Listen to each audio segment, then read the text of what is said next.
Okay बच्चों, so as we are doing particle character of light, तो particle character of light पे हमारे को एक थ्योरी दे दी गई जिसको हमने बोला प्लांक्स क्वांटम थ्योरी। लेकिन पार्टिकल करेक्टर ऑफ लाइट को एक और साइंटिस्ट ने बहुत अच्छे से एक्सप्लेन किया by a particular experiment called as photo electric effect.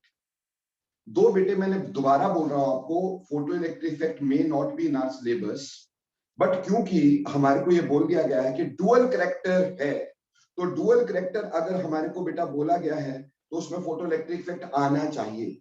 तो I am not taking any chances, I am giving one lecture on photo electric effect. हालांकि ये +2 में आपके फिजिक्स वाले टीचर भी करवाएंगे, येट मैं अपनी तरफ से केमिस्ट्री का पार्ट जरूर अदा कर दूंगा। So we are studying about photo electric effect, photoelectric effect. Now what do you mean by photoelectric effect? बेटे फोटो का मतलब क्या होता है? लाइट। इलेक्ट्रिक का मतलब करंट। तो photo electric current, photo electric effect क्या हुआ बेटा? हम फोटो इलेक्ट्रिक इफेक्ट को बोलेंगे emission of electron, emission of electron from the metal surface, emission of electron from the metal surface when suitable frequency of light falls over it. Suitable frequency of light falls over it. ठीक है जी।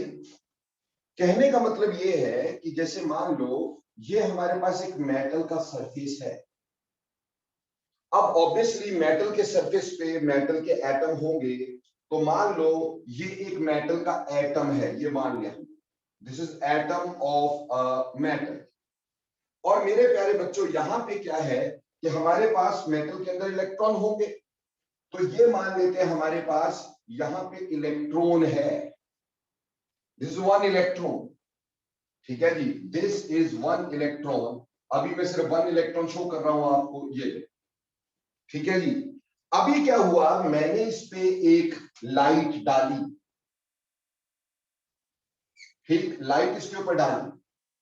जैसे light डाली, अगर मान low electron यहां से बाहर निकल गया, ठीक, जब लाइट इसके ऊपर डाली इलेक्ट्रॉन यहां से बाहर निकल गया, तो this phenomena is called as to be photo electric effect. तो फोटो इलेक्ट्रिक इफेक्ट क्या हुआ? Emission of electron from the metal surface when suitable frequency of light falls over it. देखो बेटे, एक सिंपल सी बात है, अब ये तो है नहीं ना बेटा कि ये इलेक्ट्रॉन किसी भी एनर्जी से निकल जाएगा, ऐसा नहीं होगा। देखो ये इलेक्ट्रॉन जो है वो अपने न्यूक्लियस के साथ, ये मान लो न्यूक्लियस है, उस न्यूक्लियस के साथ किसी फोर्स के साथ चिपका हुआ होगा, किसी फोर्स के साथ अट्रैक्टेड होगा, क्योंकि इलेक्ट्रॉन नेगेटिव और न्यूक्लियस पॉजिटिव, तो उसके बीच में अट्रैक्शन होगा। उस अट्रैक्शन की वजह से ये जो इलेक्ट्रॉन होगा वो इलेक्ट्रॉन न्यूक्लियस के साथ अट्रैक्टेड होगा। तो इसको निकालने के लिए बेटा हमें कुछ कम से कम एनर्जी तो डालनी पड़ेगी जो इसकी इस फोर्स को तोड़ सके, जो इसकी फोर्स को तोड़ सके। तो वो जो मिनिमम एनर्जी है to eject the electron from the metal surface, उसके कॉरेस्पॉन्डिंगली कुछ मिनिमम फ्रीक्वेंसी लाइट की चाहिए होगी। तो यहां पे अगली बात हम डिस्कस करेंगे कि थ्रेशहोल्ड फ्रीक्वेंसी क्या होती है। ध्यान से समझ लीजिएगा, थ्रेशहोल्ड फ्रीक्वेंसी, जैसे बेटे ऊपर मैंने कहा कि भैया इलेक्ट्रॉन को निकालने के लिए कोई सूटेबल फ्रीक्वेंसी चाहिए, तो वो सूटेबल फ्रीक्वेंसी क्या हुई? That is threshold frequency, that is minimum frequency needed to eject electron. Minimum frequency needed to eject, minimum frequency needed to eject electron from the metal surface,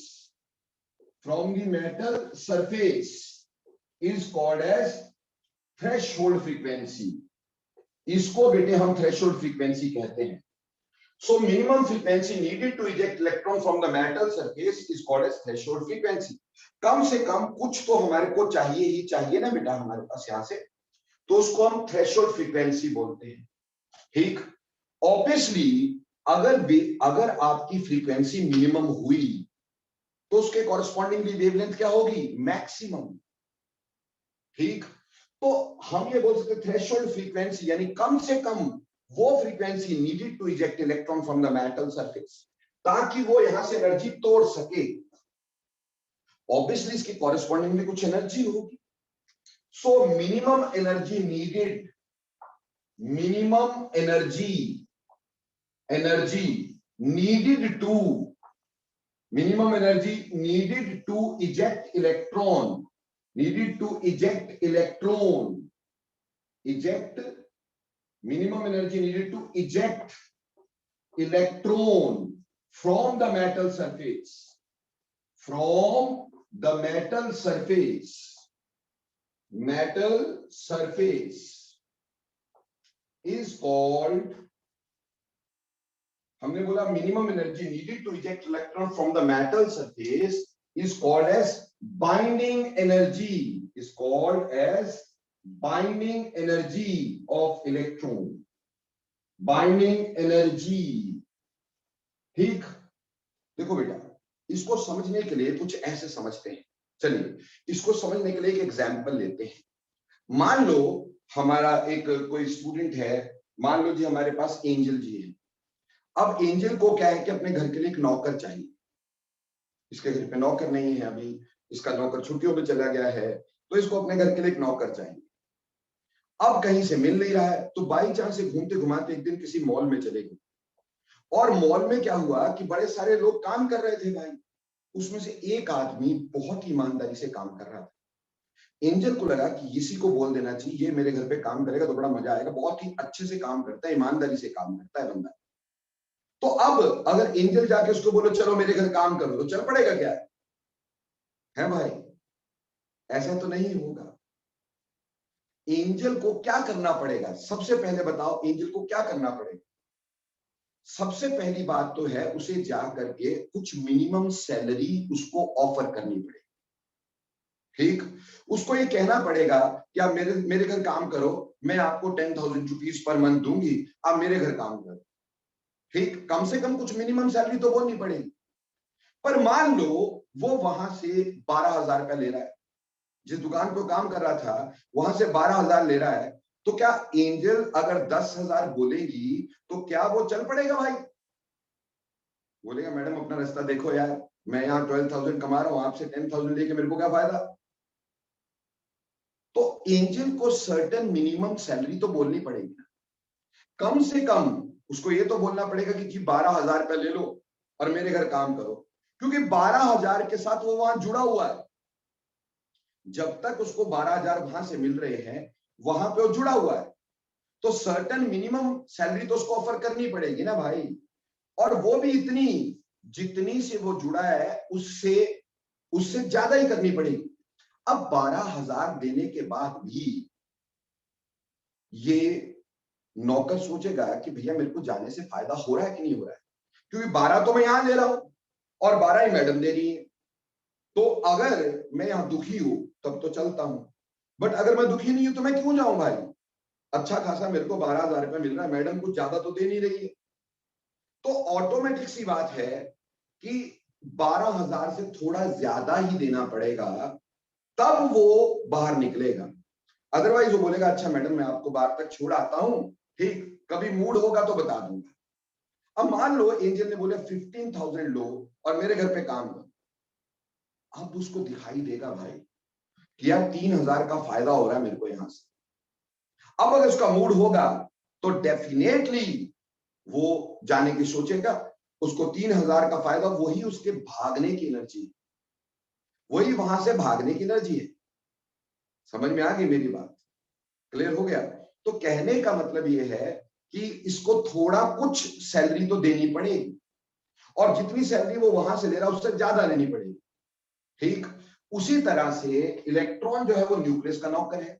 वो nucleus के इर्द गिर्द घूमता भाई, ये इसका नौकर है, और ये किसी न किसी एनर्जी से यहाँ पे जुड़ा है, इसके बीच में कुछ फोर्स ऑफ अट्रैक्शन है, उसको तोड़ने के लिए कुछ एनर्जी चाहिए, तो वो मिनिमम एनर्जी यहाँ पे डालनी पड़ेगी to break this energy, to break this bond, इस अट्रैक्शन को तोड़ने के लिए मिनिमम एनर्जी डालनी पड़ेगी, and that minimum energy which is needed to eject electron from the metal surface is called as binding energy, वो binding energy को, ठीक है। और उसके कॉरेस्पॉन्डिंगली उस एनर्जी के बराबर जो फ्रीक्वेंसी है, उस एनर्जी की जो फ्रीक्वेंसी है, वो जो मिनिमम फ्रीक्वेंसी जिससे इलेक्ट्रॉन बाहर निकला, उसको हमने थ्रेशोल्ड फ्रीक्वेंसी बोल दिया। बोलो मेरे प्यारे बच्चों, समझ में आया कि नहीं आया? जल्दी बोलो जल्दी।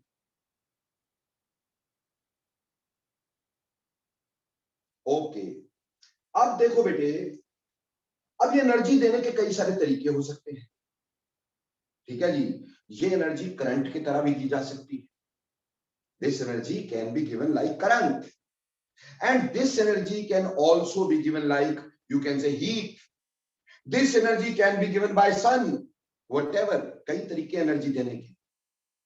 तो बेटे अगर हम एनर्जी पोटेंशियल की तरह दे, करंट की तरह दे, तो कुछ पोटेंशियल देना पड़े। सो पोटेंशियल जो होता है वो जो दिया जाएगा टू इजेक्ट इलेक्ट्रॉन्स को वर्क फंक्शन बोल देते हैं, यानी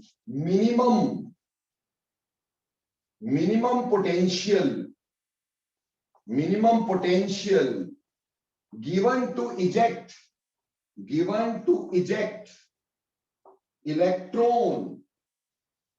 electron from the metal surface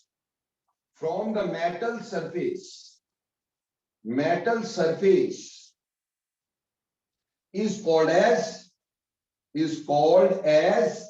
work function,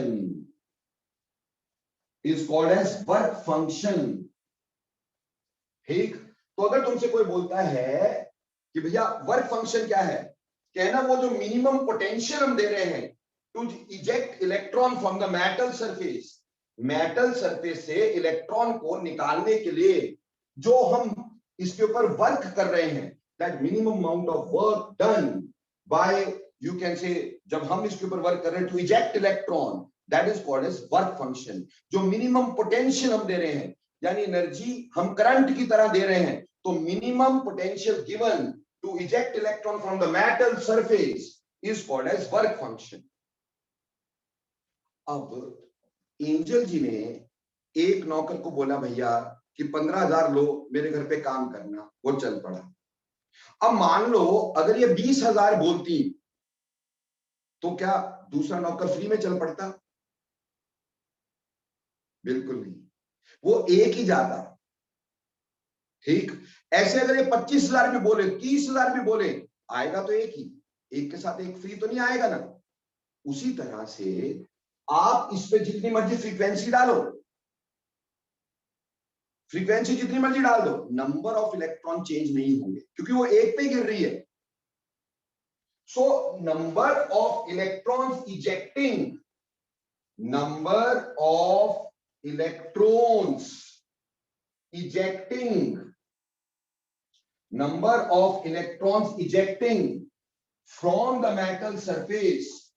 from the metal surface is independent on frequency of striking photon। जो लाइट का पार्टिकल यहां टकरा रहा है, उसकी फ्रीक्वेंसी पे ये बिल्कुल भी डिपेंड नहीं करेगा। So number of electrons ejecting from the metal surface, ठीक, number of electrons ejecting from the metal surface are independent. So number of electron ejecting from the metal surface is independent of frequency of striking photon. Striking photon की frequency जितनी मर्जी बढ़ा दो, वो एक electron जो है वही निकलना, क्योंकि इसके ऊपर गिरेगी। तो कहने का मतलब एक्चुअली फोटो इलेक्ट्रिक इफेक्ट जो होता है ये one photon one electron phenomena है। One photon one electron phenomenon मतलब क्या है? Each photon can only eject one electron basically. ठीक, ईच फोटोन कैन only eject one electron। अब चाहे वो फोटोन की फ्रीक्वेंसी जितनी मर्जी बढ़ा दो, उससे कोई फर्क नहीं पड़ता है। तो मैंने यहां पे जितनी मर्जी फ्रीक्वेंसी बढ़ा दी, इलेक्ट्रॉन एक पे ही गिरनी है, लाइट एक पे ही गिर रही है, तो एक ही बार निकलेगा। यानी जैसे मैंने बोला कि एंजल जी ने एक ही नौकर को जितनी मर्जी सैलरी दे दी, वो एक ही बार आएगा, उसके साथ कोई दूसरा नहीं आएगा। तो each photon can eject only one electron. बेटे इसको हम आइंस्टीन स्टार्क्स लॉ भी बोल देते हैं। क्या बोल देते हैं? Einstein Stark's law. Einstein Stark law. ठीक, कि each photon eject only one electron. पर हालांकि मैं तुम्हें थोड़ी सी इंसाइट और दे देता हूं, ये सभी बुक्स में ऐसे लिखा रहता है बेटा, ठीक, पर कभी कभी ऐसा होता है कि आपका एक फोटोन की एनर्जी जो है वो सारी जगह बिखर के एक से ज्यादा इलेक्ट्रॉन भी देती है। उसको प्राइमरी फोटो इलेक्ट्रिक इफेक्ट बोलते हैं। हमारे सिलेबस में नहीं, हमें जानना नहीं है। हमें सिर्फ यही जानना है कि each photon can eject one electron. ठीक, एक फिजिक्स की बहुत बड़ी किताब है बेटा, एच.सी. वर्मा। जितने भी फिजिक्स के टीचर है ना, वो बेसिकली यही बोलते हैं एच.सी. वर्मा कर लो, एच.सी. वर्मा कर लो। एच.सी. वर्मा डेफिनेटली एक बहुत अच्छी किताब है फिजिक्स की। और ये जो टॉपिक है, ये फिजिक्स का ही टॉपिक है, तो उसमें प्राइमरी फोटो इलेक्ट्रिक इफेक्ट भी दिया होता है कि भाई बार कई बार फोटोन जो होता है उसकी एनर्जी जो होती है इतनी ज्यादा होती है कि वो बाकी जगह पे फैल करके इलेक्ट्रॉन निकालती। हालांकि ऐसा हमें नहीं पढ़ना है। ठीक, तो इसलिए बता दिया, कल को कोई बताया और तुम बोले हमारे सर ने गलत पढ़ाया, तो वो वाली बात नहीं। पर हम ये मान के चलेंगे कि each photon can eject only one electron. ये one photon one electron phenomena है। समझ में आई? अब होगा क्या? देखो बेटा, अभी ध्यान से देखना, बहुत इंपॉर्टेंट बात है, बहुत ही ध्यान से देखना। ठीक, जस्ट सर ये जो टर्म्स हैं, threshold frequency, minimum energy work function, इनकी कुछ कांस्टेंट वैल्यूज हैं? नहीं बेटा, आगे आएगा, अभी धीरे धीरे थोड़ा सा समझो। अभी हर मेटल के लिए थ्रेशोल्ड एनर्जी अलग अलग हो सकती है ना। हर मेटल का इलेक्ट्रॉन अलग अलग तरीके से पकड़ा हो सकता है। किसी का बहुत स्ट्रांगली पकड़ा हो सकता है, किसी का थोड़ा वीकली पकड़ा हो सकता है। तो हर एक का इलेक्ट्रॉन अलग अलग तरीके से पकड़ा हुआ हो सकता है मेरे बच्चे। समझ में आई? तो उनकी थ्रेशोल्ड फ्रीक्वेंसीज, उनकी बाइंडिंग एनर्जीज अलग अलग हो सकती है। लेकिन अब देखो बेटा, मान लेते हैं कि ये जो इलेक्ट्रॉन है इसकी बाइंडिंग या थ्रेशोल्ड फ्रीक्वेंसी, बेटा थ्रेशोल्ड फ्रीक्वेंसी को ना न्यू नॉट लिख दिया जाता है, ऐसे पैर में ना नॉट लगा दिया जाता है, मिनिमम। ठीक, इसकी थ्रेशोल्ड फ्रीक्वेंसी मान लो 5 यूनिट्स है। कितनी है? 5 यूनिट्स। तो अगर तुमने 5 यूनिट डाली होती तो क्या होता बेटा? ये बॉन्ड तो टूट जाता, पर इलेक्ट्रॉन निकलने की एनर्जी मिलती नहीं उसको। सो if frequency equal to threshold frequency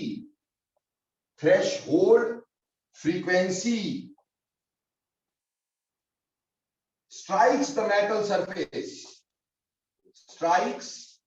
the metal surface, electron comes to the surface, but will not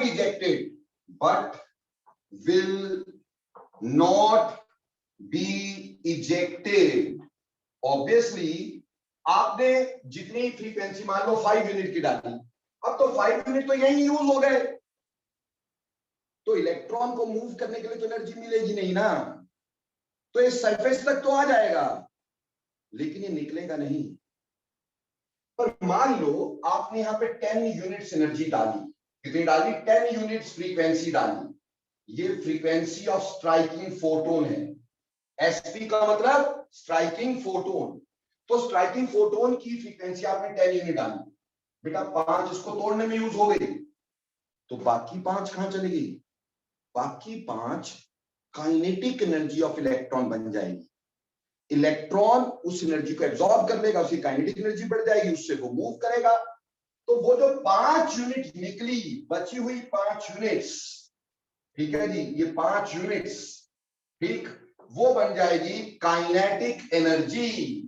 यानी जितनी एनर्जी इलेक्ट्रॉन यूज कर लेता है टूटने के लिए, बाकी एनर्जी किसमें चेंज हो जाती है? बाकी energy kinetic energy of electron में चेंज हो जाती है। अब मान लो आपने यहां 10 की जगह 15 यूनिट डाली, 10 की जगह यहां पे कितने डाल दिए? 15 यूनिट्स डाल दिए फ्रीक्वेंसी के। बेटा यूज तो यहां 5 ही होनी है, तो बाकी, ठीक, बाकी 10, इसको थोड़ा कलर अलग अलग कर देता हूं ताकि समझ में आ जाए। अब आपने 15 यूनिट फेंकी, तो जो बाहर निकलेगी वो 10 यूनिट निकलेगी, ठीक। 15 यूनिट फेंकी, 5 यूज हो गई, 15 यूनिट फेंकी, 5 यूज हो गई, तो बेटे बाहर कितनी निकली? 10 यूनिट्स। और ये क्या है बेटे? ये तो फ्रीक्वेंसी ऑफ स्ट्राइकिंग फोटोन थी, ये वाली। और ये क्या जा रहा है? ये kinetic energy of ejected electron, जो इलेक्ट्रॉन बाहर निकला उसकी काइनेटिक एनर्जी है। इसी तरह से मान लो आपने यहां पे 20 यूनिट्स डाली, कितनी डाली? 20 यूनिट्स। तो अब मेरे को बताओ काइनेटिक एनर्जी कितनी होगी? बोलो फटाफट। Sir 15 units. Obviously 15 units. 20 डाली, 5 यूज हो गई, बची कितनी? 15 units.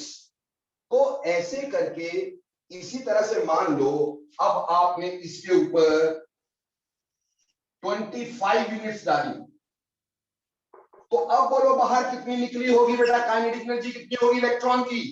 Sir 20 units. Obviously 20 units. अब ये ध्यान दो कि हमने देखा कि भैया अगर हम फ्रीक्वेंसी ऑफ स्ट्राइकिंग फोटोन बढ़ा रहे हैं तो kinetic energy of ejected electron भी बढ़ रही है। तो मतलब frequency of striking photon, SP का मतलब striking photon, is proportional to kinetic energy of ejected electron. जो इलेक्ट्रॉन बेटे बाहर निकला उसकी काइनेटिक एनर्जी किस पे डिपेंड कर रही है? फ्रीक्वेंसी पर। जैसे फ्रीक्वेंसी बढ़ रही है वैसे ही काइनेटिक एनर्जी ऑफ इलेक्ट्रॉन जो इजेक्ट हो रहा है वो बढ़ता चला जा रहा है। वो यहां से हम देख रहे हैं, पर नंबर ऑफ इलेक्ट्रॉन पे डिपेंड नहीं कर रहा है, नंबर ऑफ इलेक्ट्रॉन एक ही निकल रहा है। समझ में आई? बोलो क्लियर हो गया कि frequency of striking photon is directly proportional to kinetic energy, isn't it?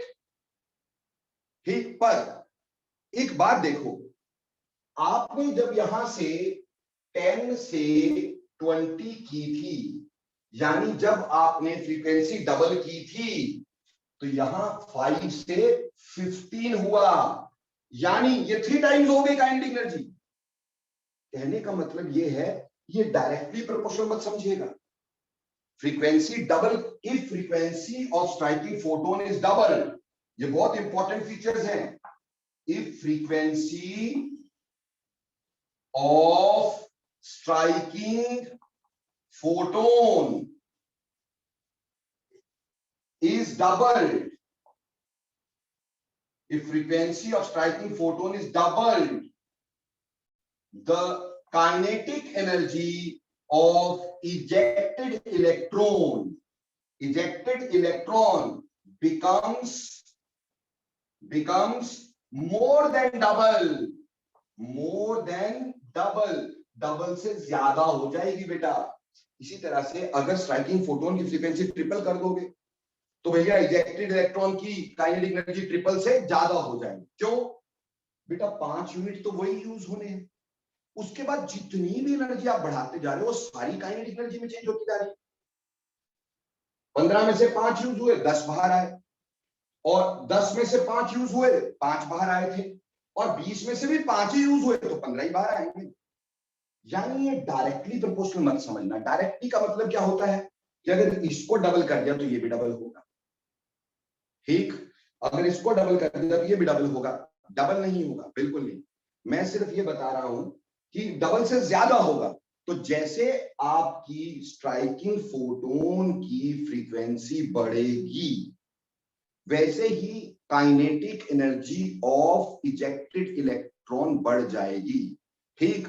और अगर आप उसको डबल करोगे, ठीक, तो जो काइनेटिक एनर्जी है वो मोर देन डबल हो जाएगी। अगर आप स्ट्राइकिंग फोटोन की फ्रीक्वेंसी, जो टकरा रहा है फोटोन, उसकी फ्रीक्वेंसी 3 टाइम्स कर दोगे तो kinetic energy more than 3 times हो जाएगी। तो ये kinetic energy directly proportional to, definitely kinetic energy directly proportional to frequency. But मैंने कहा कि नंबर ऑफ इलेक्ट्रॉन्स, जो नंबर ऑफ इलेक्ट्रॉन्स है that will be independent of frequency. Frequency जितनी मर्जी डाल दो, नंबर ऑफ फोटॉन्स जो है वो, नंबर ऑफ इलेक्ट्रॉन जो है वो चेंज नहीं होंगे, क्योंकि फ्रीक्वेंसी एक ही इलेक्ट्रॉन पे गिर रही है। तो फिर सर नंबर ऑफ इलेक्ट्रॉन जो होंगे वो किस पे डिपेंड करेंगे, ठीक। अगली बात, number of electrons, number of electrons ejecting is proportional to intensity of light falling. Intensity of light falling. Light falling. Now sir ये इंटेंसिटी क्या हुई बेटा? इंटेंसिटी होता है number of photon striking per unit area. एक area पे कितने photon striking. जैसे अब मान लो ये मेटल सरफेस ऐसा होता, ठीक। अब एक फोटोन यहां टकराया तो यहां का इलेक्ट्रॉन निकल गया, दूसरा फोटोन मेरा यहां टकराया, दूसरा फोटोन यहां टकराया तो बेटा यहां से इलेक्ट्रॉन निकल गया, तीसरा फोटोन यहां टकराया तो यहां का इलेक्ट्रॉन निकल गया। तो जैसे आपके नंबर ऑफ फोटोन, ये नंबर ऑफ फोटोन है, ठीक, दैट इज इंटेंसिटी। इंटेंसिटी का मतलब होता है नंबर ऑफ फोटोन्स स्ट्राइकिंग, कितने फोटोन स्ट्राइक कर रहे हैं। सो नंबर ऑफ फोटोन स्ट्राइकिंग, ठीक, जितने ज्यादा होंगे उतने इलेक्ट्रॉन ज्यादा निकलेंगे। यानी आप ये बोल सकते हैं बेटा नंबर ऑफ इलेक्ट्रॉन इजेक्टिंग को फोटो इलेक्ट्रिक करंट भी कहते हैं। This is also called as photo electric current. इसको फोटो इलेक्ट्रिक करंट भी बोलते हैं। तो फोटो इलेक्ट्रिक करंट जो होगा it will be directly proportional to intensity, और इंटेंसिटी क्या होती है? Number of photons striking. तो बेटे अभी तक जो मैंने पढ़ाया ना, इसको मैं सबको दोबारा से एक बार तुम्हारे साथ कर रहा हूं रिवाइज, ताकि आपको पूरी तरह समझ में आ जाए कि क्या क्या चीजें हैं। फिर हम इसको आगे और लेके जाएंगे। बहुत इंपॉर्टेंट टॉपिक है, ठीक। देखो बेटा, सबसे पहले तुमसे बोला फोटो इलेक्ट्रिक इफेक्ट क्या होता है। बेटा कहा कि photo electric effect is emission of electron from the metal surface. Metal surface से इलेक्ट्रॉन का निकल जाना जब उसके ऊपर लाइट फॉल करे। When light falls over the metal surface, तो जो इलेक्ट्रॉन अगर निकलते हो, जरूरी नहीं है वो निकले, जरूरी नहीं है वो निकले, किसी किसी से निकलते, किसी किसी से नहीं भी निकलेंगे ना। तो हम तो सिर्फ ये बोल रहे हैं जहां से निकले, ठीक। तो सबसे पहली बात हमने बोला emission of electron from the metal surface when suitable frequency of light falls over it, it is called as photoelectric effect। दूसरी बात कि मिनिमम फ्रीक्वेंसी चाहिए होती इलेक्ट्रॉन को निकालने के लिए, कम से कम कुछ फ्रीक्वेंसी तो चाहिए जिससे इलेक्ट्रॉन जुड़ा है, उतनी एनर्जी तो चाहिए ना बेटा। तो minimum energy needed to eject electron from metal surface is called as binding energy. और वो एनर्जी अगर पोटेंशियल के रूप में दी जाए तो minimum potential given to eject electron from metal surface is called as work function. देखो बेटा, बाइंडिंग एनर्जी एक्चुअली इलेक्ट्रॉन की होती है, वर्क फंक्शन मेटल का होता है, ठीक। कि मेटल को कितनी एनर्जी मिले, और बाइंडिंग एनर्जी इलेक्ट्रॉन कितने से जुड़ा है, समझ में आ गई बात, तो है एक दूसरे के कॉरस्पॉन्डिंग। तो कहने का मतलब हमने बोला कि minimum energy needed to eject electron from the metal surface called as binding energy, and उस एनर्जी को प्रोवाइड करने के लिए अगर हमने पोटेंशियल दिया तो minimum potential given to eject electron from a metal surface is called work function of metal. Binding energy of electron लिखना, वर्क फंक्शन ऑफ मेटल लिखना, बाइंडिंग एनर्जी ऑफ इलेक्ट्रॉन लिखना, बाइंडिंग एनर्जी इलेक्ट्रॉन की होती है और work function metal का होता है। वर्क फंक्शन ऑफ मेटल, कि मेटल को कितनी एनर्जी देनी पड़ेगी भाई, कितना पोटेंशियल देना पड़ेगा, वो वर्क फंक्शन ऑफ मेटल होता है। अगली बात, each photon can eject only one electron. Her photon सिर्फ एक इलेक्ट्रॉन इजेक्ट करता है। क्यों? फ्रीक्वेंसी एक ही जगह पे गिरेगी तो एक इलेक्ट्रॉन निकलेगा। It is one electron one photon one electron phenomena. So number of electron ejecting is independent on frequency. Number of electron जो है वो इंडिपेंडेंट होंगे फ्रीक्वेंसी पे। समझ में आई बात? और दूसरी बात ये होगी कि हमारे पास जो फ्रीक्वेंसी बढ़ाओगे, ठीक, फ्रीक्वेंसी जब बढ़ाओगे तो kinetic energy of ejected electron बढ़ेगी। तो more is the frequency, more is the kinetic energy of ejected electron. But अगर इसको डबल करोगे तो बेटा डबल नहीं, डबल से भी ज्यादा हो जाएगी काइनेटिक एनर्जी, या ट्रिपल करोगे तो ट्रिपल से भी ज्यादा हो जाएगी। बट फ्रीक्वेंसी के ऊपर काइनेटिक एनर्जी इजेक्टेड इलेक्ट्रॉन की डिपेंड करती है, नंबर डिपेंड नहीं करता। नंबर किस पे डिपेंड करता है? इंटेंसिटी पे। इंटेंसिटी क्या होती है? कितने फोटोन गिरे। हर फोटोन ने एक इलेक्ट्रॉन निकालना है। अगर एक फोटोन गिरा तो एक इलेक्ट्रॉन निकला, दो गिरे दो निकले, तीन गिरे तीन निकले, तो obviously number of electron ejecting, जिसको हमने बोला photo electric current, it will be directly proportional to intensity. बोलो बेटा, सारी बातें समझ में आई कि नहीं? यस लिखो। और कोई क्वेश्चन है तो अभी पूछ सकते हैं। सर प्रोटॉन का सिंबल होता है पी, इलेक्ट्रॉन का ई, फोटोन का क्या होता है? अरे फोटोन को एच न्यू नहीं लिखते। आपने पिछला ब्रांच क्वांटम थ्योरी बोला E is equal to h nu, तो फोटोन का सिंबल होता है एच न्यू। Okay sir. ठीक, अब आगे चलो। अब बात ये आती है यार, ये कौन से मेटल होंगे, ये कौन से मेटल होंगे जिससे इलेक्ट्रॉन निकल सकता है? ये कौन सा मेटल हो सकता है बेटे? मेटल वही होंगे जिनके इलेक्ट्रॉन्स आर लूजली है ना? ठीक, तो photo electric effect is shown by metals. Photo electric effect is shown by metals,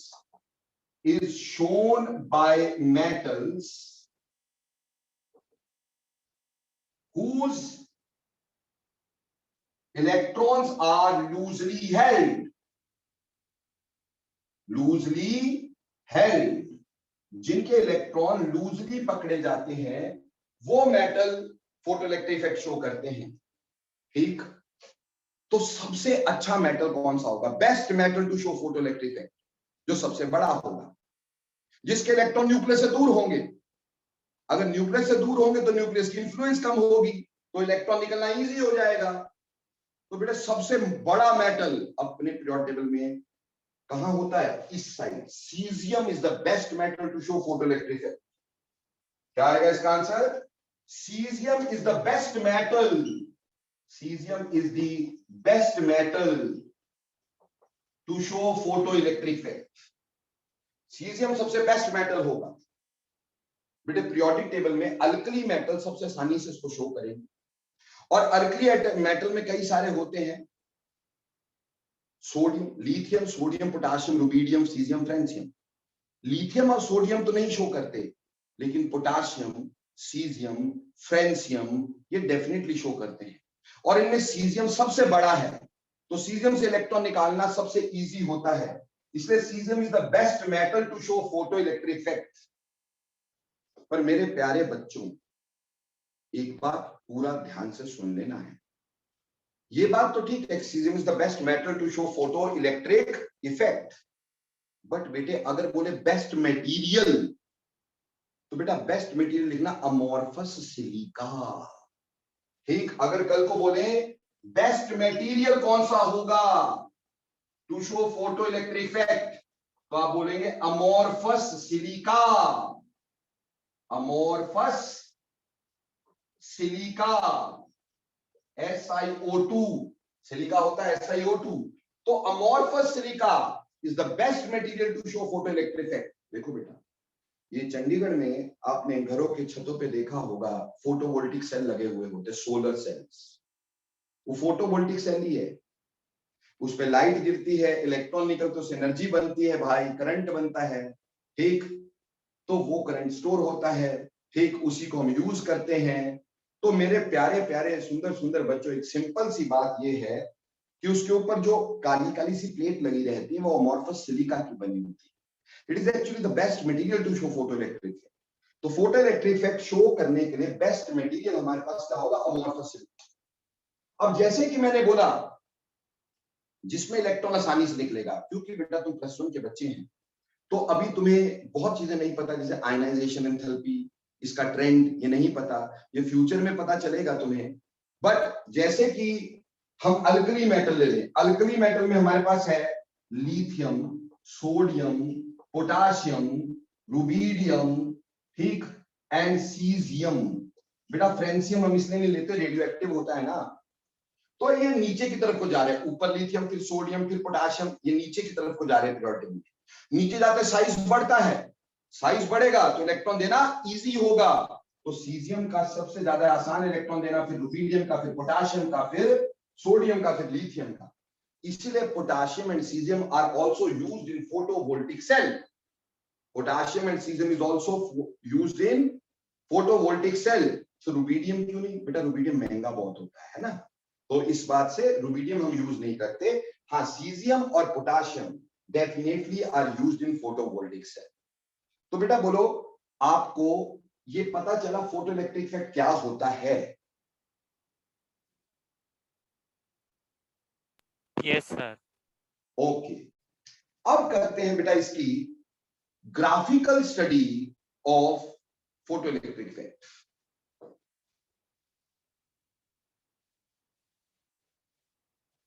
एक बात और इसमें रह गई बेटा, अगर कल को कोई ये पूछ ले कि फोटो इलेक्ट्रिक इफेक्ट दिया किसने था, तो बेटा Heinrich Hertz was the scientist जिसने फोटो इलेक्ट्रिक इफेक्ट दिया था बेटा। It was given by Heinrich hertz.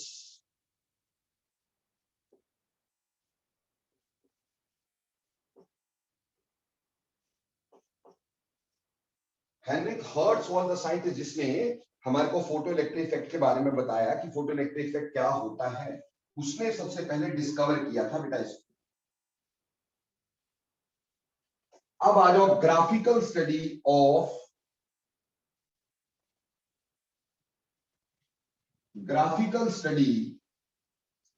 Photo electric effect.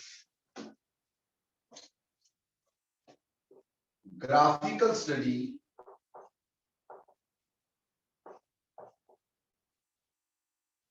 Of photo electric effect. देखो बच्चे, when we talk about graphical study of photo electric effect, तो कौन कौन से ग्राफ हमें बनाने हैं? देखो बेटे, 2-3 ग्राफ हमें अभी पढ़ने हैं, फिर हम आगे और चीजें बताएंगे। पहला तो ग्राफ होगा, ग्राफ नंबर 1, हम बात करेंगे काइनेटिक एनर्जी एंड फ्रीक्वेंसी का। काइनेटिक एनर्जी एंड फ्रीक्वेंसी, तो पहला ग्राफ बनाएंगे काइनेटिक एनर्जी वर्सेस फ्रीक्वेंसी। अब मेरे प्यारे बच्चों ध्यान देना इधर,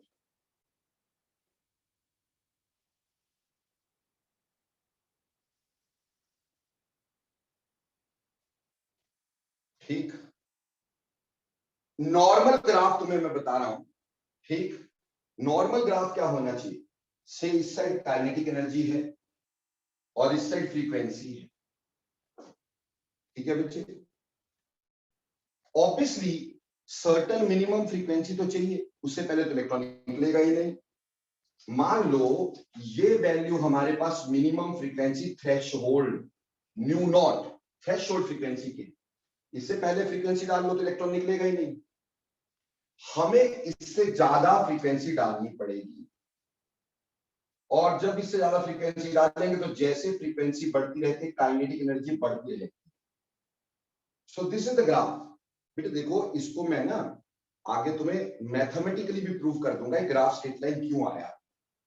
ठीक, इसको मैथमेटिकली भी प्रूव करेंगे कि ग्राफ स्ट्रेट लाइन क्यों आया।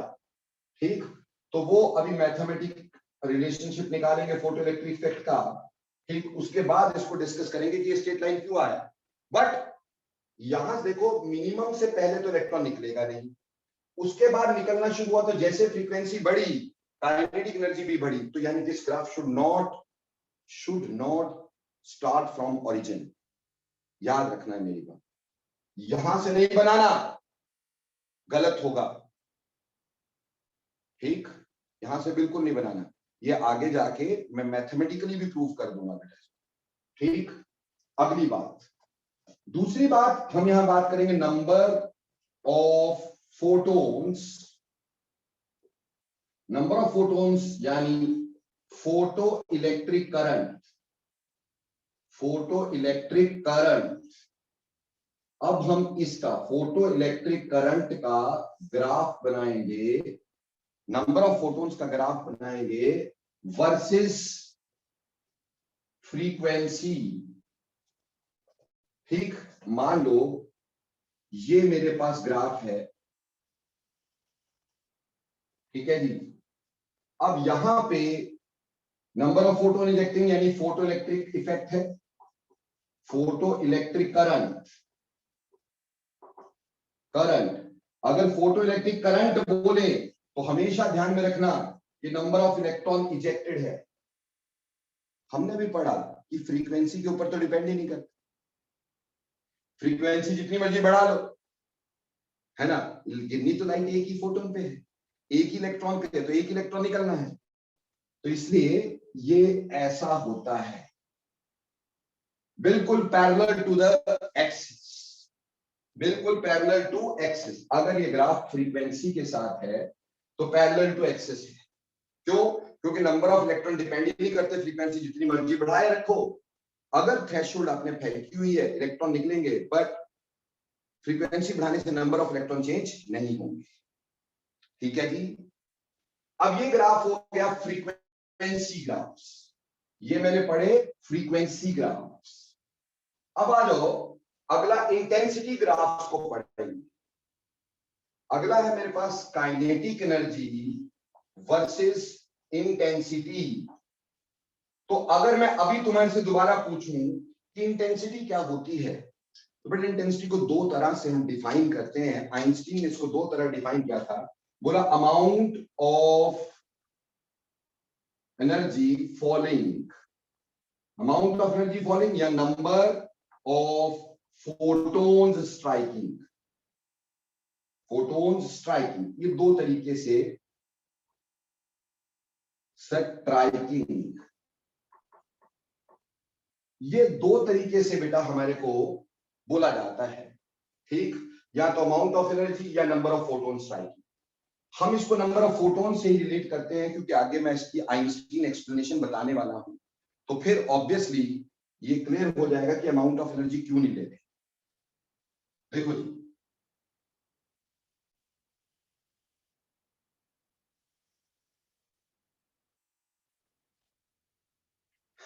अब इस साइड ले लिया पहला ग्राफ काइनेटिक एनर्जी और यहां लिया इंटेंसिटी। सो ये ऑब्वियस है, नंबर बढ़ेगा तो काइनेटिक एनर्जी बढ़ेगी भाई, सॉरी नंबर बढ़ेगा तो काइनेटिक एनर्जी तो सेम रहेगी ना, नंबर बढ़ने से काइनेटिक एनर्जी सेम रहेगी। यानी ये graph again is a straight line graph parallel to the axis. Kinetic energy थोड़ी चेंज होगी इंटेंसिटी से, नंबर बढ़ गया लेकिन फ्रीक्वेंसी उतनी है, तो बेटा एनर्जी तो उतनी ही है, इसलिए काइनेटिक एनर्जी चेंज नहीं होगी, ये ग्राफ स्ट्रेट लाइन होगा।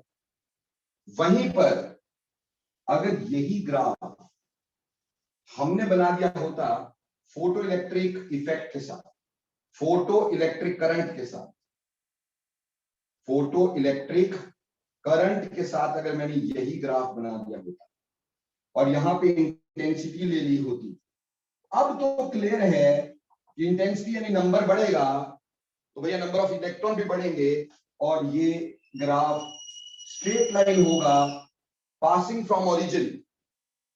ये ओरिजिन से शुरू होगा और स्ट्रेट लाइन ऐसे होगा। तो फिलहाल के लिए 4 ग्राफ ध्यान में रखिए, फिलहाल के लिए ग्राफ और भी, बट ये 4 मेजर ग्राफ्स हैं जो हमें पता होने चाहिए। देखो फ्रीक्वेंसी का काइनेटिक एनर्जी बढ़ती है तो ये स्ट्रेट लाइन है, लेकिन कुछ फ्रीक्वेंसी तक कोई इलेक्ट्रॉन नहीं निकलता, इसलिए ये कभी ओरिजिन से स्टार्ट नहीं होगा। नंबर ऑफ इलेक्ट्रॉन फ्रीक्वेंसी पे डिपेंड नहीं करते, वो स्ट्रेट लाइन होगा। काइनेटिक एनर्जी इंटेंसिटी पे डिपेंड नहीं करती भाई, वो स्ट्रेट लाइन होगा। ठीक, और नंबर ऑफ फोटोन स्ट्राइकिंग यानी काइनेटिक एनर्जी ना डिपेंड करे इंटेंसिटी पर, बट नंबर ऑफ इलेक्ट्रॉन तो डिपेंड करेंगे। तो जितनी इंटेंसिटी बढ़ाओगे नंबर ऑफ इलेक्ट्रॉन ज्यादा निकलेंगे, इस वजह से ये स्ट्रेट लाइन होगा पासिंग थ्रू द ओरिजिन। बोलो भाई बात क्लियर हो गई कि नहीं हो गई?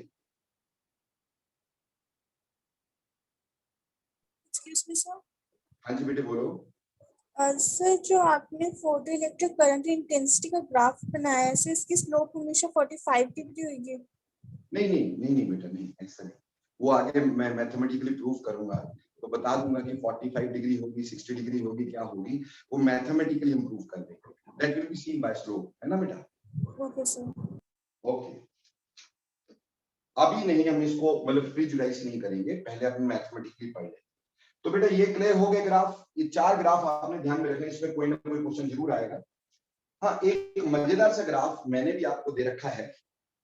ठीक, एक ग्राफ मैंने तुम्हारे इसमें डाल रखा है बेटा, जो आपके व्हाट यू कैन से नोट्स हैं, उस नोट्स के अंदर एक क्वेश्चन है बेटा।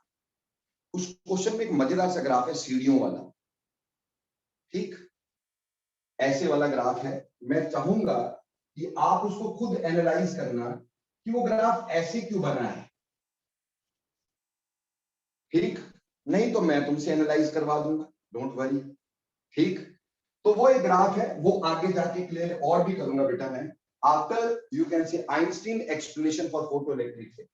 तो बेटा ये पहले 4 ग्राफ ध्यान में रखो। नेक्स्ट आ जाओ बेटा।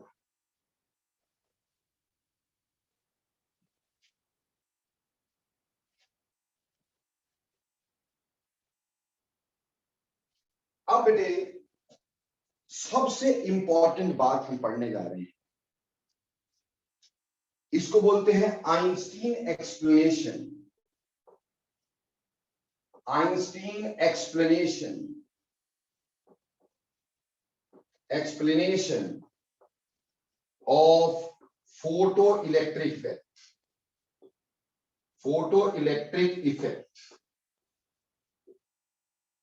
और यहां कहते हैं कि photo electric effect on the basis of Planck's quantum theory, क्या बोल देते हैं, और photo electric effect, photo electric effect on the basis of Planck's quantum theory. Planck's quantum theory. ठीक, तो photo electric effect on the basis of Planck's quantum theory. बेटा मजे की बात तो मैं यहां से शुरू करता हूं। दिस इज द पार्ट जिसने आइंस्टीन को आइंस्टीन बनाया। आपको शायद पता नहीं होगा, आइंस्टीन ने 1905 में ये दिया था, 1905। ठीक, उससे पहले तक आइंस्टीन एक लेबोरेटरी में 4th ग्रेड एम्प्लॉई था। 4th ग्रेड एम्प्लॉई समझते हो, चाय वाय पकड़ाने वाला, मटेरियल पकड़ाने वाला। So Einstein was a 4th grade employ in a laboratory until he give this. और इस चीज ने आइंस्टीन को आइंस्टीन बनाया। आइंस्टाइन को नोबेल प्राइज मिला 1926 में, किस पे, इस पे। अरे थ्योरी ऑफ रिलेटिविटी पे नहीं मिला है, ये भूल जाना। उसको मिला है इस पे, फोटो इलेक्ट्रिक इफेक्ट के एक्सप्लेनेशन पे, जो उसने 1905 में दी थी। 1926 में उसको इस काम के लिए नोबेल प्राइज मिला है। And then after this work Einstein became Einstein. ठीक है जी। अब आइंस्टीन की एक्सप्लेनेशन क्या थी? देखो बेटे, आइंस्टीन ने इसको फोटो इलेक्ट्रिक इफेक्ट को प्लांक्स क्वांटम थ्योरी पे एक्सप्लेन किया। यानी this will be explaining particle character of light. क्या एक्सप्लेन करेगा? Particle character. क्योंकि ऑब्वियसली प्लांक्स क्वांटम थ्योरी क्या बताती है? Particle character. तो ये पार्टिकल कैरेक्टर ऑफ लाइट, तो आइंस्टीन ने पार्टिकल कैरेक्टर ऑफ लाइट को एक्सप्लेन किया इसके साथ। ठीक। पहली बात उसने कही कि there is no time lag in falling of light and ejection of electron. This is most important part. There is no time lag between the ejection of electron, between the falling of light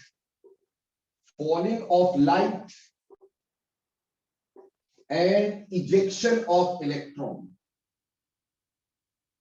Ejection of electron.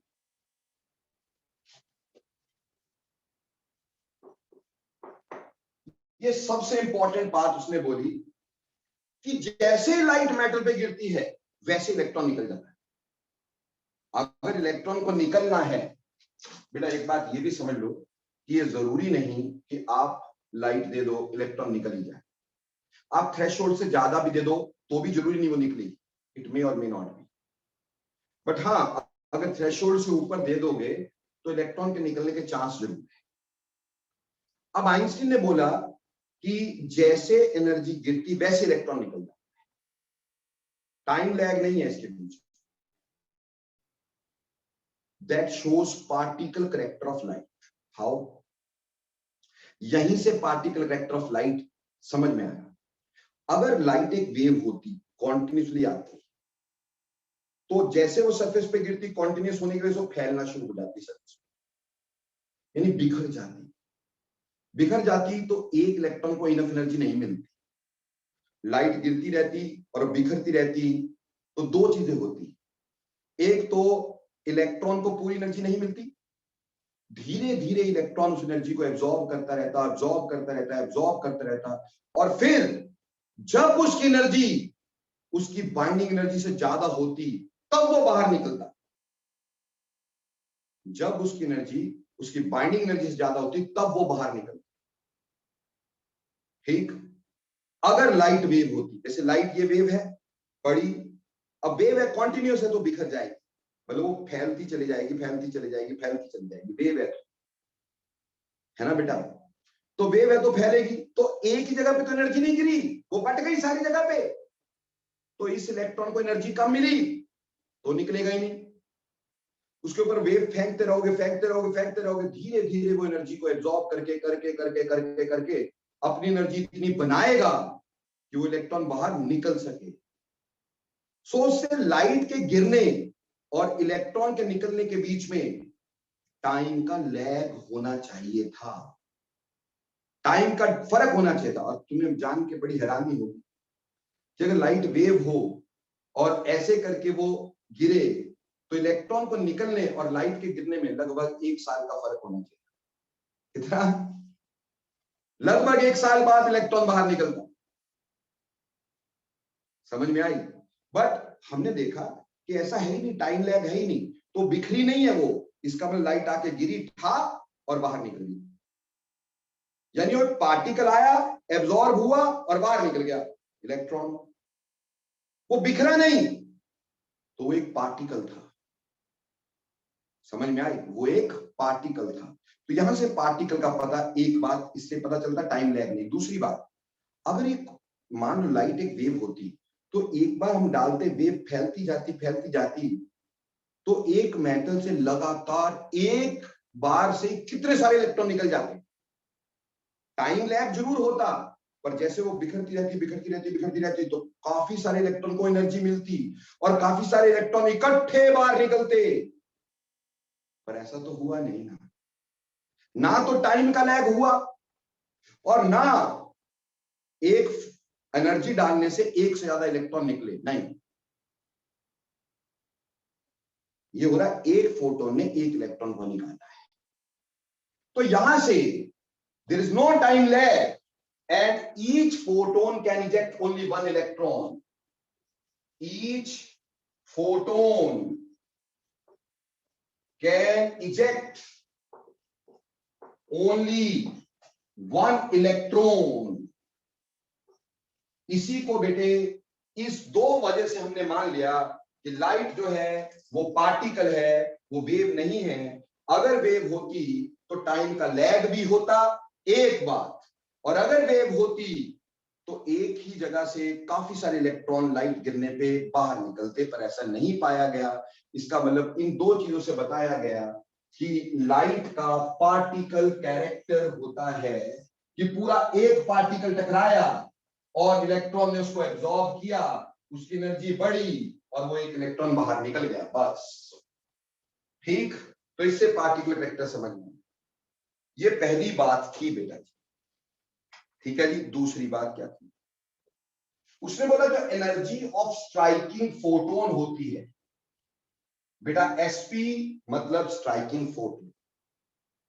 Striking photon की जो energy है वो दो part में बट जाती है, और वो दो पार्ट क्या होते हैं? एक बाइंडिंग एनर्जी, एक बाइंडिंग एनर्जी, ऑब्वियसली एक तो बाइंडिंग एनर्जी होगी, प्लस दूसरी चीज क्या होगी बेटा? दूसरी होगी kinetic energy of ejected electron. Ejected electron जैसे हमने पहले किया था, पहले हमने ये चीज पढ़ी थी ना मेरे दोस्तों, ठीक, कि जो एनर्जी स्ट्राइक कर रही है उसने इलेक्ट्रॉन को निकाला तो कुछ एनर्जी वहां यूज हो गई, उसको हमने बोला बाइंडिंग एनर्जी। जो यूज हो गई उसको क्या बोल दिया?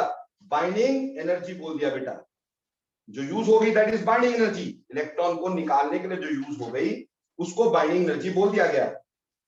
ठीक है जी। और दूसरी बात हमने क्या बोली कि जो बाकी बची थी वो किसमें चेंज हो गई बेटा? बाकी बची चेंज हो गई इनटू, बाकी बची हुई चेंज हो गई इनटू। ये पहली बात हमारे पास हो गई।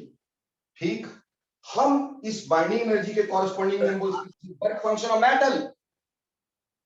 तो हम ये भी बोल सकते हैं energy of striking photon is equal to work function plus that of kinetic energy of ejected electron. अगर एनर्जी को, ये वर्क फंक्शन मेटल का होता है, ये इलेक्ट्रॉन की बात। अगर इलेक्ट्रॉन के टर्म्स में बोलेंगे तो बोलेंगे वो बाइंडिंग एनर्जी में चेंज हो गई और बाकी काइनेटिक एनर्जी में चेंज हो गई। अगर पोटेंशियल दिया होगा तो बोलेंगे जो एनर्जी हमने दी एज पोटेंशियल वो वर्क फंक्शन में चेंज हो गया, वर्क फंक्शन मेटल का वो यूज अप हो गया और बाकी kinetic energy of ejected electron बन गई। ठीक है जी। अब देखो बेटे, हमें ये तो पता ही था कि according to Planck's quantum theory, according to Planck's quantum theory, quantum theory E is equal to h nu होता है कि नहीं? पढ़ा है ना, E is equal to h nu. ठीक, तो एनर्जी ऑफ स्ट्राइकिंग फोटोन जो हो गया वो हो गया H new of striking photon. New यानी फ्रीक्वेंसी ऑफ स्ट्राइकिंग फोटोन, और जो बाइंडिंग एनर्जी यानी जो मिनिमम एनर्जी, इसको ई नॉट लिख दो, वो एच न्यू नॉट के बराबर हो जाएगी। ठीक, वो एच न्यू नॉट के बराबर हो जाएगी बेटा। जहां पे मेरे प्यारे बच्चों ये जो ई नॉट है वो बाइंडिंग एनर्जी है और न्यू नॉट थ्रेशोल्ड फ्रीक्वेंसी है। थ्रेशोल्ड फ्रीक्वेंसी है बच्चों। ठीक है जी। अब इन दो को यहां पुट कर देते हैं। ये इक्वेशन नंबर 1 थी. Putting in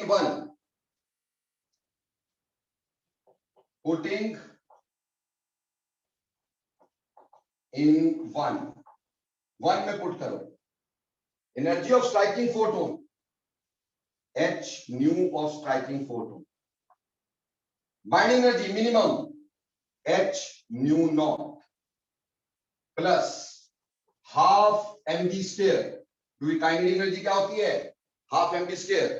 यहां पे सिंपली काइनेटिक एनर्जी लिखा जा सकता है, यानी और h nu of striking photon h nu naught plus kinetic energy.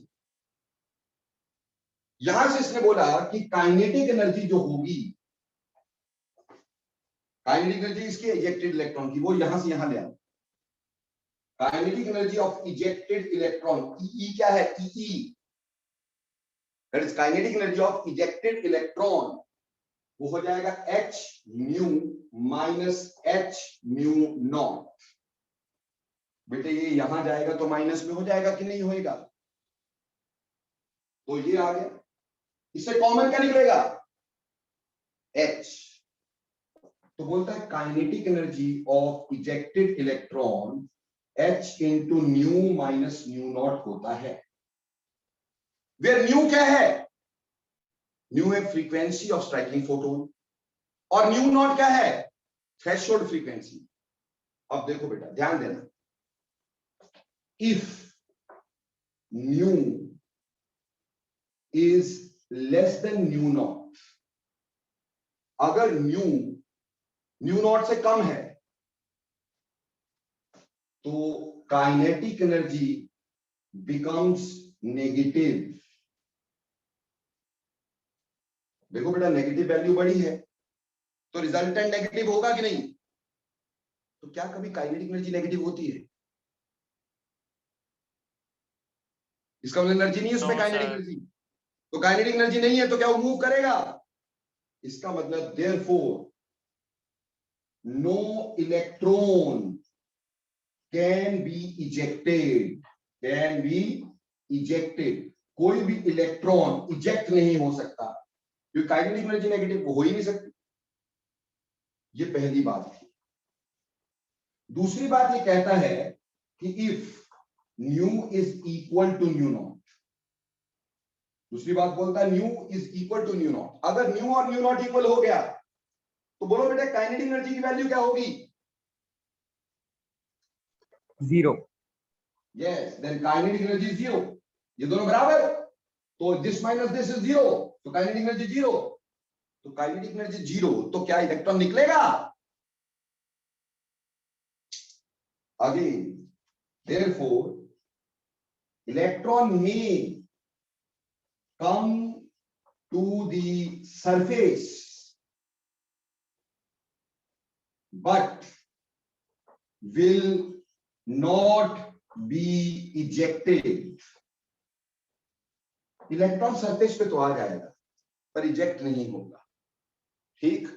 On the other hand तीसरी बात, if nu is greater then new naught, अगर ये हमारे पास बड़ा हुआ, अगर ये हमारे पास बड़ा हुआ, so kinetic energy will be positive. तो काइनेटिक एनर्जी पॉजिटिव होगी. और अगर काइनेटिक एनर्जी पॉजिटिव होती है सो उसका मतलब होता है कि इलेक्ट्रॉन विल बी इजेक्टेड. सो यहां से काइनेटिक एनर्जी पॉजिटिव मतलब इलेक्ट्रॉन विल be ejected. तो यहां से आइंस्टीन ने क्लियर किया, यहां से बेटे आइंस्टीन ने क्लियर किया, कहा कि आप एक बात देखो, यहां से आइंस्टीन ने क्या क्लियर किया? यहां से आइंस्टीन ने यह क्लियर किया कि भाई certain minimum frequencies needed to eject electron and that must be greater than threshold. कुछ मिनिमम फ्रीक्वेंसी जरूर चाहिए इलेक्ट्रॉन को निकालने के लिए और वो ग्रेटर देन थ्रेशोल्ड, थ्रेशोल्ड से ज्यादा चाहिए. So there is a certain minimum frequency needed to eject electron from the metal surface. and that must be greater than threshold frequency. यहां से पहली बात एक्सप्लेन हो गई कि कम से कम कुछ एनर्जी चाहिए टू इजेक्ट इलेक्ट्रॉन, कम से कम कुछ फ्रीक्वेंसी चाहिए टू इजेक्ट इलेक्ट्रॉन जो थ्रेशोल्ड से ज्यादा होगी। दूसरी बात, जैसे न्यू को बढ़ाते जाओगे काइनेटिक एनर्जी बढ़ती जाएगी। क्यों? किसी भी मेटल का न्यू नॉट कांस्टेंट होता है। न्यू नॉट मतलब थ्रेशोल्ड फ्रीक्वेंसी तो किसी भी मेटल की उतनी रहनी है ना, वो तो चेंज नहीं होनी है। थ्रेशोल्ड फ्रीक्वेंसी किस पे डिपेंड करती है? इलेक्ट्रॉन को कितनी जोर से पकड़ के रखा है। ज्यादा जोर से पकड़ के रखा होगा, निकालना मुश्किल होगा, ज्यादा फ्रीक्वेंसी डालनी पड़ेगी। कम जोर से पकड़ के रखा होगा, निकालना इजी होगा। तो ये तो किसी भी मेटल के कांस्टेंट, और एच तो कांस्टेंट होता ही है। एच की value 6.626 into 10 to the power -34 joule. तो बात आई कि अगर ये बढ़ाया तो ये बढ़ेगा, मतलब kinetic energy is directly proportional to frequency. तो यहां से उसने सारी वो चीजें एक्सप्लेन की। कहता है जी कम से कम कुछ फ्रीक्वेंसी चाहिए to eject electrons on the metal surface which is greater than threshold frequency. बराबर भी हुई तब भी नहीं चलेगा, कम भी हुई तब भी नहीं चलेगा, तब भी इलेक्ट्रॉन नहीं निकलेगा। इलेक्ट्रॉन सिर्फ तभी निकलेगा अगर फ्रीक्वेंसी स्ट्राइकिंग फोटोन की थ्रेशोल्ड से ज्यादा होगी। दूसरी बात, इसको जितना बढ़ाओगे काइनेटिक एनर्जी बढ़ जाएगी। सो दूसरी बात यहां से ये भी समझ में आई, therefore kinetic energy is directly proportional to frequency of striking photon, not directly, it is proportional to frequency of striking photon. फिर बोलता है इस एक्सप्रेशन में कहीं नंबर तो आया नहीं। Each photon will eject one electron, क्योंकि there is no time lag. So एक फोटोन एक इलेक्ट्रॉन निकालेगा, इसलिए number of electron ejected will be independent. Number of electron ejected will be independent of, you can say, frequency. वो सिर्फ number पे depend करेगा कितने फोटोन आपने डाले। यानी वो सारी बातें जो हमने पहले पढ़ी थी आइंस्टीन इससे एक्सप्लेन कर सकता है। बोलो बेटे, आइंस्टीन की एक्सप्लेनेशन समझ में आई कि नहीं आई?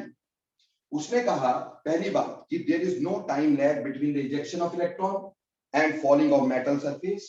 तो each photon can eject only one electron, that means light is particle in nature. फिर बोलता है एनर्जी ऑफ स्ट्राइकिंग फोटोन दो पार्ट में बट जाती है, एक बाइंडिंग एनर्जी ऑफ इलेक्ट्रॉन में यूज हो जाती है, दूसरी काइनेटिक एनर्जी ऑफ इलेक्ट्रॉन हो जाती है, दूसरी काइनेटिक एनर्जी में चेंज हो जाती है। According to Planck's quantum theory E equal to h nu होता है। तो स्ट्राइकिंग फोटोन की h न्यू और स्ट्राइकिंग फोटोन और बाइंडिंग एनर्जी, कम से कम एनर्जी, इसको हमने E नॉट लिख दिया, वो h न्यू नॉट लिख दिया। सो इसको पुट किया, हमने ये सॉल्व कर दिया कि kinetic energy is equal to h into nu minus nu naught. Most important expression है ये, ठीक। तो यहां से हमें ये समझ में आ गया कि अगर आपका स्ट्राइकिंग फोटोन की फ्रीक्वेंसी इससे कम हुई या बराबर हुई तो इलेक्ट्रॉन नहीं निकलेगा, क्योंकि उसकी काइनेटिक एनर्जी जीरो या माइनस होगी। अगर ये इससे ज्यादा होगा तभी काइनेटिक एनर्जी पॉजिटिव होगी, तभी इलेक्ट्रॉन निकलेगा। तो certain minimum frequencies needed to eject electron from the metal surface and that should be greater than threshold frequency. और जैसे इसको बढ़ाओगे काइनेटिक एनर्जी बढ़ेगी। यानी अगर फ्रीक्वेंसी ऑफ स्ट्राइकिंग फोटोन बढ़ाओगे तो काइनेटिक एनर्जी बढ़ेगी, किसकी? Ejected electron. लेकिन नंबर इस पे डिपेंड नहीं करेगा।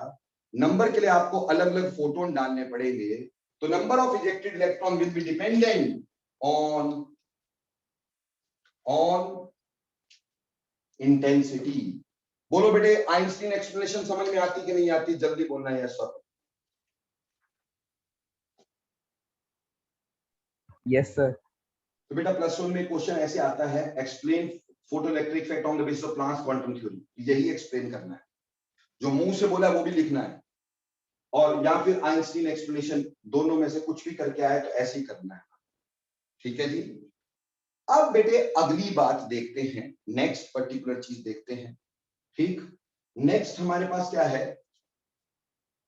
यहीं पर अब इलेक्ट्रॉन निकल रहा है, इसको मिटा दो जी, या चलो यहीं आपको साइड में एक किनारे में ये करके दिखा देते हैं अपन। मिटा दो सर। कोई बात नहीं, अच्छा लग रहा है लिखा हुआ। ये मेटल सरफेस है, इस मेटल सरफेस पे ये लाइट डाली, इलेक्ट्रॉन निकलने लगा, पर मैं चाहता हूं इलेक्ट्रॉन ना निकले, तो क्या करना पड़ेगा? हमें उसके ऑपोजिट एनर्जी लगानी पड़ेगी, है ना, यानी इसके ऑपोजिट पोटेंशियल लगाना पड़ेगा। So potential needed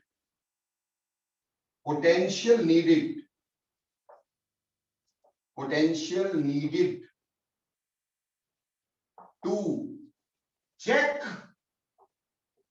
the ejection of electron from metal surface.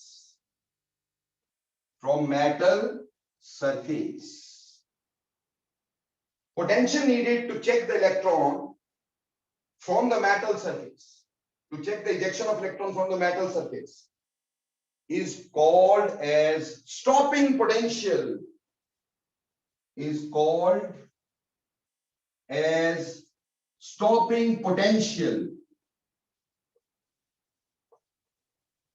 Stopping potential.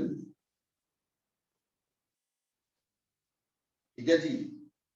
So what is stopping potential बेटे? स्टॉपिंग पोटेंशियल हो गया कि इलेक्ट्रॉन को रोकने के लिए, निकलने से रोकने के लिए जो हमें चाहिए पोटेंशियल, उसको स्टॉपिंग पोटेंशियल। अब एक बात बताओ, यहां से इलेक्ट्रॉन को निकालने के लिए मुझे कितना एनर्जी देनी पड़ेगी? इलेक्ट्रॉन को रोकने के लिए कितनी एनर्जी देनी पड़ेगी? जितनी एनर्जी से वो बाहर आ रहा था उतनी देनी पड़ेगी ना, है ना भाई? तभी रुकेगा। जितना वो जोर लगा रहा है उतना तुम जोर लगा दो, रुक जाएगा कि नहीं?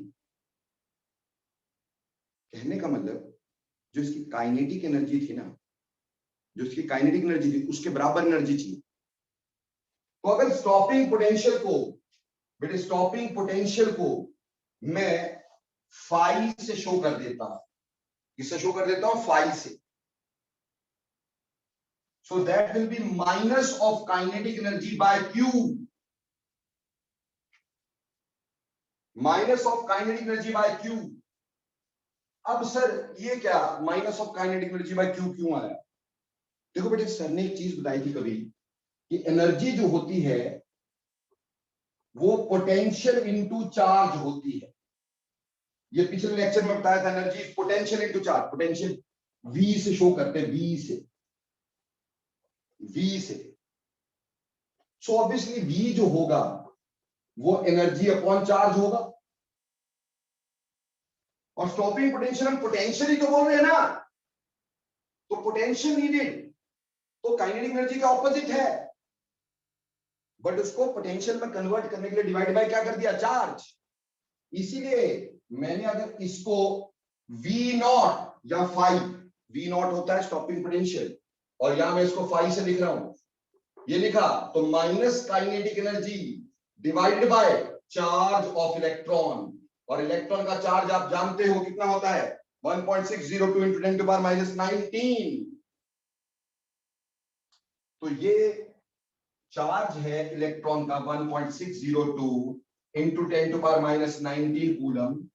इससे हमने सिर्फ जो एनर्जी है उसको चेंज कर दिया है पोटेंशियल में, क्योंकि हमें पता था कि एनर्जी पोटेंशियल इनटू चार्ज होती है, तो पोटेंशियल एनर्जी बाय चार्ज होगा।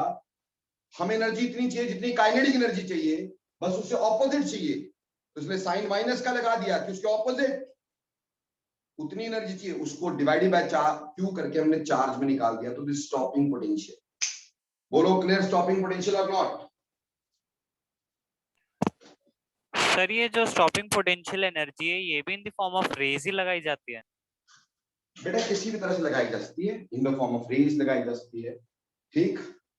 तो हम इसमें कई बार ऊपर से एनर्जी देते हैं, ठीक, कई तरीके होते हैं। तो स्टॉपिंग पोटेंशियल वो पोटेंशियल है, एनर्जी नहीं है। स्टॉपिंग पोटेंशियल एनर्जी नहीं बोलोगे। Stopping potential is potential needed to check the ejection of electron. Ejection, electron बाहर निकल रहा था, मैं रोक रहा हूं, नहीं निकालना, मैंने रोक दिया उसको, तो जितनी एनर्जी मैंने लगाई वो maximum energy to check the ejection कि इलेक्ट्रॉन ना निकले, उसके मुकाबले में जो पोटेंशियल आया, उसके कॉरेस्पॉन्डिंगली जो पोटेंशियल आया, उसको हमने बोला स्टॉपिंग पोटेंशियल। और ऑब्वियसली पोटेंशियल निकालने के लिए एनर्जी को चार्ज से डिवाइड करना पड़ता है, और एनर्जी कितनी चाहिए, काइनेटिक एनर्जी के बराबर। जितनी काइनेटिक एनर्जी से इलेक्ट्रॉन बाहर है उतना ही हमें धक्का मारना पड़ेगा। वो चीज जितनी फास्ट मूव करेगी उतना ही धक्का मारोगे तभी तो रुकेगी। और मूव करने के लिए एनर्जी कौन सी लगती है, काइनेटिक एनर्जी। तो इसलिए काइनेटिक एनर्जी से ऑपोजिट होगी एनर्जी, डिवाइडेड बाय क्यू कर दोगे तो पोटेंशियल आ जाएगा। तो दिस इज स्टॉपिंग पोटेंशियल। सो मेरे प्यारे बच्चों,